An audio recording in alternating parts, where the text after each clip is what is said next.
एक दौर था जब अमेरिका ने दुनिया भर से टैलेंट को खुले दिल से बुलाया था, खासकर इंडिया से आने वाले इंजीनियर्स, साइंटिस्ट और एंटरप्रेन्योर्स को। इसीलिए नहीं कि कोई एहसान किया जा रहा था, बल्कि इसीलिए कि अमेरिका को उनकी जरूरत थी।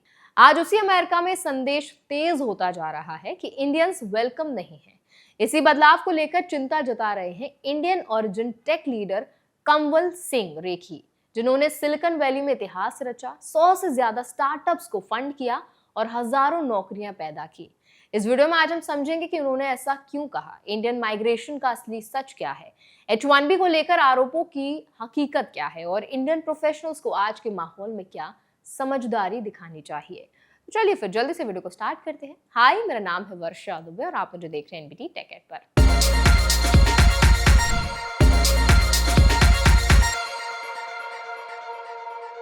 कंवल सिंह रेखी कोई आम नाम नहीं है। वो पहले इंडियन अमेरिकन थे जिन्होंने सिलिकॉन वैली में अपनी कंपनी को पब्लिक किया। लेकिन उनकी कहानी सिर्फ सक्सेस की नहीं, बल्कि उन पॉलिसी इकोसिस्टम की है जिसने इंडियन टैलेंट को अमेरिका की ग्रोथ का हिस्सा बनाया। रेखी कहते हैं कि जब वो 1967 में रूरल इंडिया से अमेरिका पहुंचे, तब हालात बिल्कुल अलग थे। अमेरिका उस वक्त साइंटिस्ट और इंजीनियर्स की कमी से जूझ रहा था और सोवियत यूनियन से पीछे छूटने का डर था। इसी वजह से फॉरेन टैलेंट को एक्टिवली इनवाइट किया गया। रेखी ने मिशिगन के अपर पेनिनसुला में इंजीनियरिंग में मास्टर्स करने के लिए कदम रखा। तब उनके पास एक सेमेस्टर चलाने भर के ही पैसे थे। लेकिन यही वो समय था जब अमेरिका और इंडिया का फ्यूचर आपस में जुड़ गया।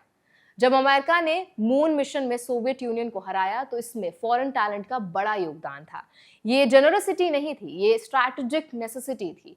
इंजीनियरिंग के बाद रेखी ने डिफेंस इंडस्ट्री में काम किया और फिर 1980s में एक्सेलॉन नाम की कंपनी बनाई। ये स्टार्टअप एथरनेट बोर्ड्स बनाती थी जो अर्ली इंटरनेट की फाउंडेशन बने।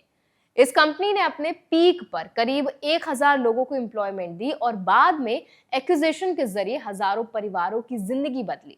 इसके बाद इन्वेस्टर के तौर पर रेखी ने 100 से ज्यादा स्टार्टअप्स को फंड किया, जिनसे टेंस ऑफ थाउजेंड्स जॉब्स बनी और इकोनॉमी में बिलियंस ऑफ डॉलर्स आए। रेखी एक अहम पॉइंट उठाते हैं कि इमिग्रेंट्स ज्यादा रिस्क लेते हैं क्योंकि उनके पास सेफ्टी नेट नहीं होता। सर्वाइवल उनके लिए ऑप्शन नहीं, मजबूरी होती है। यही वजह है कि इमिग्रेंट एंटरप्रेन्योर्स बिजनेस शुरू करने में आगे रहते हैं। जब इंडियन अमेरिकन एंटरप्रेन्योर्स रेयर थे, तब भी उन्होंने कंपनीज बनाई। जब स्थिति यह है कि सिलिकॉन वैली के करीब 1/4 स्टार्टअप्स में इंडियन अमेरिकन फाउंडर, इन्वेस्टर या बोर्ड मेंबर के तौर पर जुड़े हैं। इंडियन अमेरिकन ने गूगल, माइक्रोसॉफ्ट, स्टारबक्स, IBM और पेप्सी जैसे ग्लोबल कंपनीज को लीड किया है, जबकि यूएस पॉपुलेशन में उनकी हिस्सेदारी करीब 1.6% है। लेकिन CEOs, फिजिशियंस और प्रोफेसर्स में उनका हिस्सा 10% से ज्यादा है।